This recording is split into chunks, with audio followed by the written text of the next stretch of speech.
একটা সময় ভাই যে হেঁটে আসবো, কাফনের কাপড় পরে বের হবে।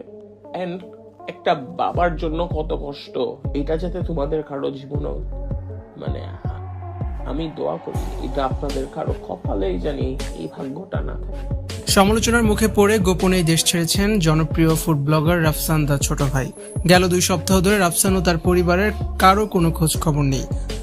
সোশ্যাল মিডিয়াকে বিদায় বলে দিয়েছেন রাফসান দা ছোট ভাই, আর কখনোই আসবেন না ক্যামেরার সামনে। সবশেষ রাফসান একটি ভিডিও শেয়ার করেছে। তার পরিবার যে ঋণ খেলাপি তা ডিফেন্ড করতে চেয়েছিলেন সেই ভিডিওতে। তবে এই ভিডিও দিয়ে রাফসান আরো বেশি সমালোচনার মুখে পড়েছেন। বিষয়টা এখন এমন, রাফসান যাই বলুক না কেন কেউই বিশ্বাসই করে না।